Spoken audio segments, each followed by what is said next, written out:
Hello everybody and welcome back to another episode of Math with Mr. Emond. Today we are going to be continuing on in our unit on quadratic inequalities.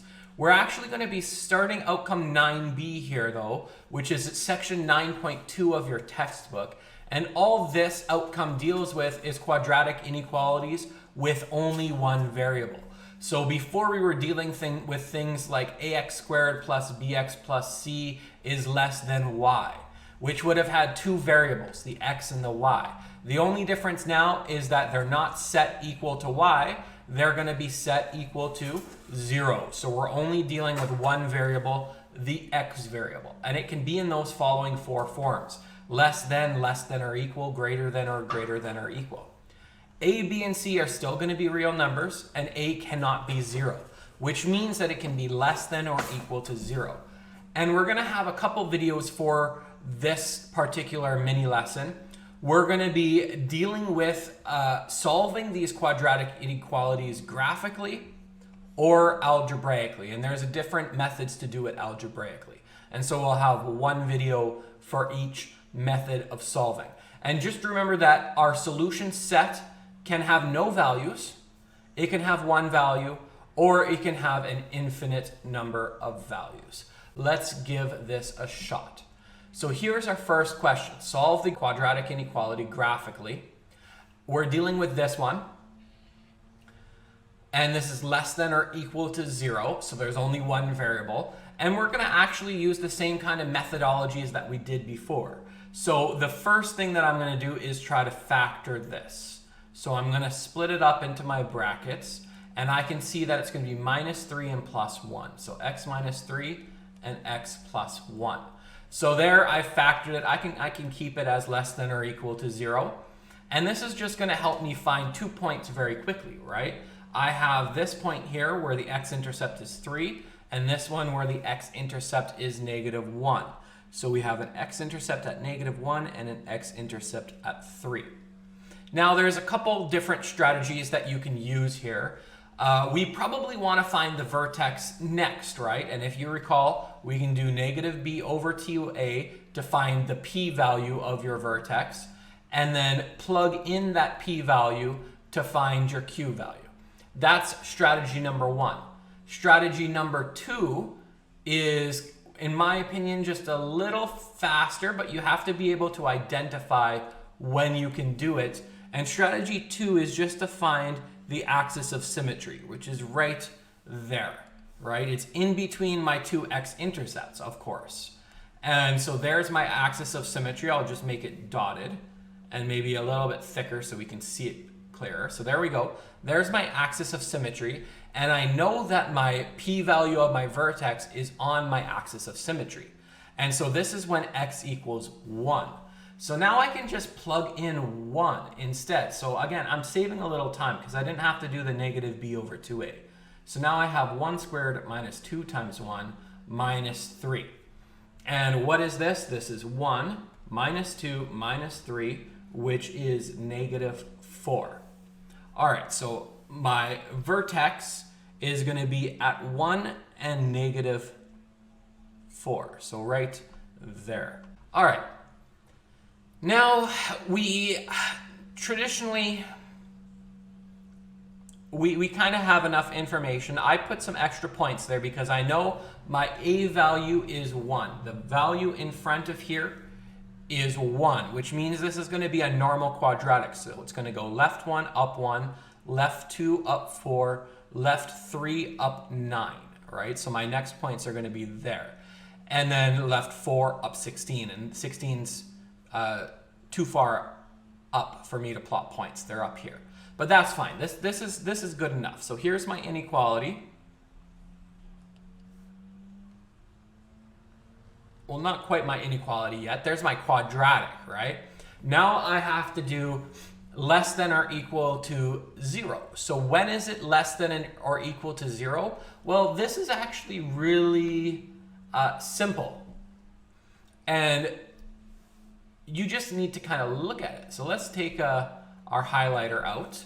When is my quadratic less than or equal to 0? Well, maybe I'll make the highlighter a bit bigger. in these points. In these points, the y value is less than 0. And so those are my answers. Well, how we'd write it is actually pretty easy. You just say the solution set is x such that, and then you're going to put your x in the middle here. You're going to say x, and we're going to look at this inequality now. So we're trying to define the restricted domain that is this yellow highlighted region when y is less than 0. And to say it, we would say x has to be greater than or equal to -1, which means to the right of this point here. So x has to be greater than or equal to -1. And x has to be less than or equal to this way, right? We're in between these 2 points. X has to be less than or equal to, this is 3. And of course, x is an element of real numbers. And so that's how I would write the first one. Well, and the only one. But I'm going to do just another example here, which is why I said the first one. What happens if this was greater than 0 instead?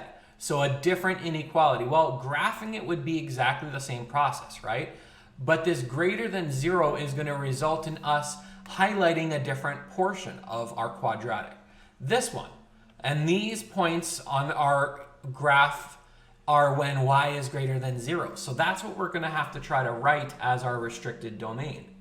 And I'm going to write this one in a different way that's also going to be acceptable. You would say your solution set is x such that, and we would say in this case that x has to be less than, because I'm going this way, x has to be less than -1. So x has to be less than -1.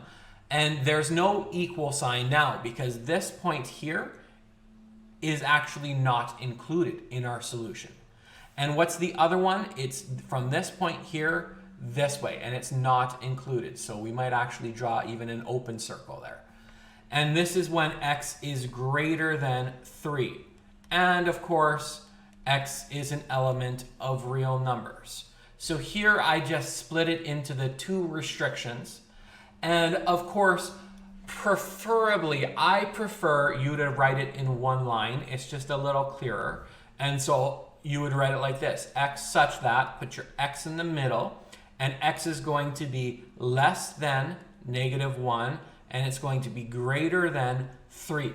Now, traditionally, you put your lesser value on the left and your higher value on the right.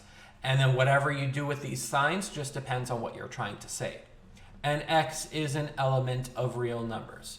So here, both these things in green, they're exactly the same, but I prefer this one just because it's shorter and more concise, and I like that. Before we move on, some of you might be asking if there's some way to use your calculator for this, and of course there is. What you could do, and this is mostly going to only be useful for checking your work, is actually typing in the quadratic, just like you were going to type it in normally. So x squared minus 2x minus 3, and graph it. And from this point, the only use you're going to find out of this is to be able to identify whether you drew your quadratic correctly or not.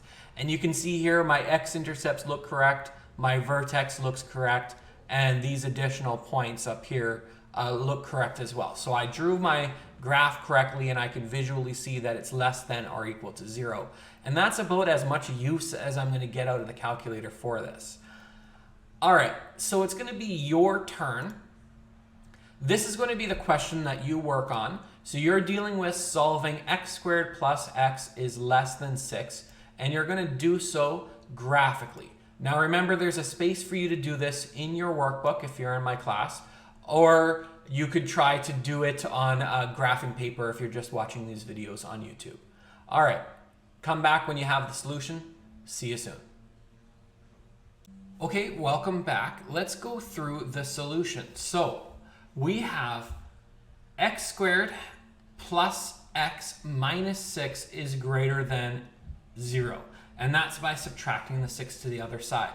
At this point, now that it's all on one side and set greater than 0, we can factor it. So we have plus 3 and minus 2, which gives us our x-intercepts. So our x-intercepts are -3 and 2, which you can plot right there. Then look at, what I did is I looked at my x-intercepts and then I determined what my axis of symmetry was. So there's my axis of symmetry in between the two x-intercepts, and that was a value of -1/2. So that's my p-value. And so I can plug that -1/2 into my equation x squared plus x minus 6 and find my q value to be -6.25. And so that's going to give me my vertex right there. So here's my vertex. And then you can see that there's 4 other red dots here. How did I get those? Well, I plugged in a value of 1 because I wanted to know when x is 1, what's y.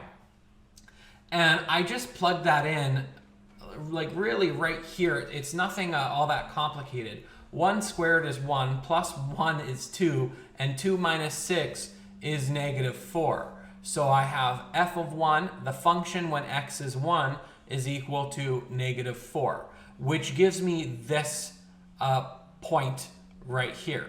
And of course, I can mirror that across my axis of symmetry.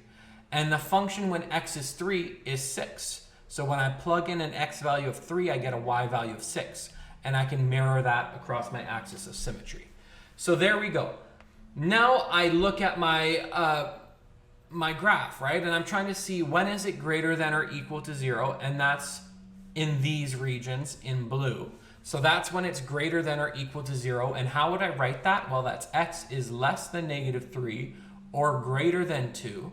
And so I can either put it in 2 lines like that or in 1 line like this. Whichever you did is fine by me.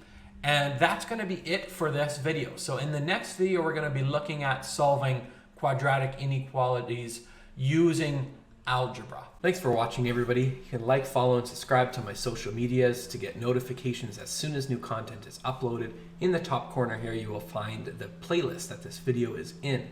Watch the unit from beginning to end, and over here, you will find the next video in this unit. Keep learning, everybody. Take care.